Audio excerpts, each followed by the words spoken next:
31வது கேள்வி, Nicolas Machiavelli எழுதிய புகழ்பெற்ற அரசியல் நூல் எது? இந்த நிக்கோலா மாக்கியவல்லி என்பவர் எழுதிய நூல் எதுன்னு பார்த்தீங்கன்னா த பிரின்ஸ் என்ற நூலை இவர் தான் எழுதினார். நம்ம இந்தியாவின் மாக்கியவல்லி என்று அழைக்கப்படுபவர் சாணக்கியர் நம்ம படிச்சிருக்கிறோம். அவர் தான் அந்த இத்தாலியில் இருந்த மாக்கியவல்லி. எப்படி ஒரு அரசர் ஆட்சி செய்ய வேண்டும் என்ற ஒரு நிர்வாக நூலை கூறுகிறது தான் இந்த பிரின்ஸ் என்ற நூல்.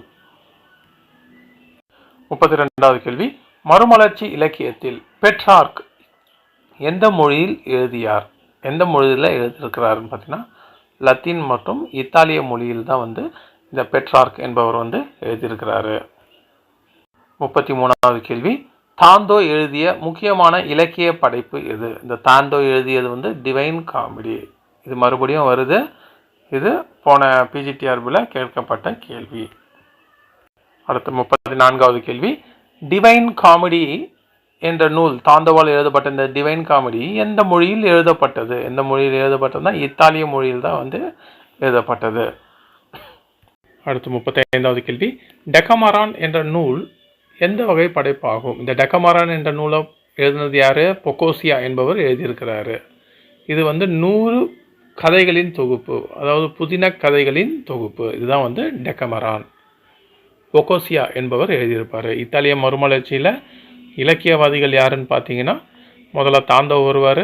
அதுக்கப்புறம் இத்தாலிய மறுமலர்ச்சியின் தந்தை என்று அழைக்கப்படும் பெட்ரார்க் வந்திருப்பார். அவர் சிசோரா அப்படின்றவரோட கடிதங்களை மொழிபெயர்த்திருப்பார்.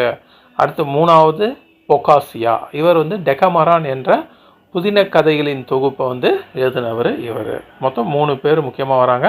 அடுத்து 4வது மாக்கியவல்லி. அவர் த பிரின்ஸ் என்ற நூலை எழுதியிருப்பார். அடுத்து 36வது கேள்வி, த பிரின்ஸ் படைப்பின் முக்கிய கருப்பொருள் என்ன? எது? இந்த பிரின்ஸ் என்ற நூலை எழுதினது யார்? மாக்கியவல்லி எழுதியிருப்பார். இதற்கான முக்கிய கருப்பொருள் என்னென்னா அதிகாரத்திற்கான போராட்டம். த பிரின்ஸ் என்ற நூலின் முக்கிய கருப்பொருள் அதிகாரத்திற்கான போராட்டம். 37, உத்தோப்பியா என்ற புத்தகத்தை எழுதியவர் யார்? இந்த உத்தோப்பியா என்ற புத்தகத்தை எழுதியவர் யாருன்னு பார்த்தீங்கன்னா தாமஸ் மோர் என்பவர் தான் இந்த உத்தோப்பியா என்ற புத்தகத்தை எழுதியிருப்பார். 38வது கேள்வி, டிவைன் காமெடி தெய்வீக இன்பவியல் இந்த நூலோட படைப்பின் முக்கிய கருப்பொருள் என்ன அப்படின்னு பார்த்தீங்கன்னா மனித குலத்தின் ரட்சிப்பு, இறையருள். இதை பற்றி தான் இந்த டிவைன் காமெடி தாந்தோ எழுதிய நூல் குறிப்பிடுகிறது. 39வது கேள்வி, டெக்கமரான் புத்தகத்தின், அதாவது பொக்கோசியா எழுத டெக்கமரான் புத்தகத்தின் கதைகள் எந்த முக்கிய நோயாளி சம்பவத்துடன் தொடர்புடையது? எதுனா பிளாக் டெத், அதாவது இந்த பிளேக், இந்த எலிகளால் பரவக்கூடிய பிளேக் நோய் எனப்படும் இந்த கருங்கொள்ளை நோயுடன் தொடர்புடையது. அதனால் அவர் பிளாரன்ஸ் நகரத்தை விட்டு வெளியே சென்று அந்த நூலை 100 புதினங்களின் தொகுப்பு டெக்கமரான் என்ற புத்தக கதையை வெளியிட்டிருப்பார். யார்? பொக்கோசியா. 40, மாக்கியவல்லி எந்த அரசியல் கருத்துக்களை முன்வைத்தார்? எது? இத்தாலியன் மாக்கியவல்லி பிரின்ஸ் என்ற நூலை எழுதினவர். எதுனா ஆட்சியாளர்கள் எதற்கும் உண்மையுணர்வு காட்ட வேணாம், ஏன்னா பொதுமக்களின் மனநிலை மாறிக்கொண்டே இருக்கும் என்ற ஒரு கருத்தை முன்வைத்தவர். யார்? மாக்கியவல்லி. 41வது கேள்வி, மறுமலர்ச்சி இலக்கியத்தின் இலக்கணம் என்ன? மறுமலர்ச்சி இலக்கியத்தின் இலக்கணம் என்ன? மனிதநேய நோக்கு. இதுதான் மிக முக்கியமானது. 42வது கேள்வி, மறுமலர்ச்சி இலக்கியத்தில் முக்கியமான நகரம் எது? எந்த நகரம்னா ஃப்ளாரன்ஸ். நம்ம முன்னாடி அடிச்சிடணும், ஃப்ளாரன்ஸ் தான் மறுமலர்ச்சி இலக்கியத்தின் மிக முக்கியமான நகரமாக காணப்பட்டது. 43வது கேள்வி, டிவைன் காமெடி எந்த 3 பகுதிகளாக பிரிக்கப்பட்டுள்ளது? தாந்தோ எழுதிய நூல் இன்ஃபெர்னோ, பியூகாட்டோரியோ, பாரடிசோ அப்படின்ட்டு 3ஆக பிரிக்கப்பட்டுள்ள நூல் எதுன்னு பார்த்தீங்கன்னா டிவைன் காமெடி. 44வது கேள்வி, மறுமலர்ச்சி இலக்கியத்தின் முக்கிய அம்சம் என்ன? மறுமலர்ச்சி இலக்கியத்தோட முக்கிய அம்சம் என்ன? மனிதர்களின் அறிவும் திறன்களும் முக்கியமானவை. மறுமலர்ச்சி இலக்கியத்தின் முக்கிய அம்சம் என்னன்னு பார்த்தீங்கன்னா மனிதர்களின் அறிவும் திறன்களும் முக்கியமானவை அப்படின்ட்டு கூறப்பட்டுள்ளது. மறுமலர்ச்சி இலக்கியத்தின் முக்கியமான அம்சம். 45வது கேள்வி, மனித நேயவாதம் ஹியூமனிசம் என்பது எதை வலியுறுத்துகிறது? மனித நேயவாதம் எதுனா மனிதர்களின் ஆற்றல் மற்றும் அறிவு. இதுதான் மனித நேயவாதம் குறிப்பிடுகிறது.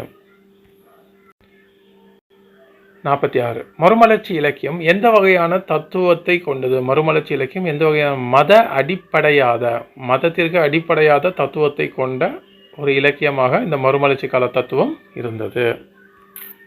47வது கேள்வி, பெட்ரார்க் நம்ம ஏற்கனவே பார்த்துருக்கோம். இத்தாலிய மறுமலர்ச்சியில் தாந்தோ, பெட்ராக், பொகோசியா, மாக்கியவல்லி. இதில் பெட்ராக் இத்தாலிய மறுமலர்ச்சி இலக்கியத்தின் தந்தை என அறியப்படுகிறார். சிசோராவின் கடிதங்களை மொழிபெயர்த்தவர். இந்த பெட்ராக் எந்த வகை எழுத்துக்களுக்கு சிறப்பாக அறியப்படுகிறார்? எதுன்னு பார்த்தீங்கன்னா அழகியல் கவிதைகள். இதற்காக இவர் அறியப்படுகிறார்.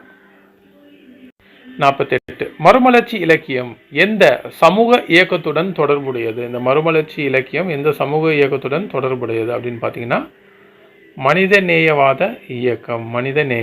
இந்த மனிதநேயவாத இயக்கத்துடன் தொடர்புடையது தான் மறுமலர்ச்சி கால இலக்கியம். 49வது கேள்வி, மக்கள் மறுமலர்ச்சி இலக்கியத்திற்கு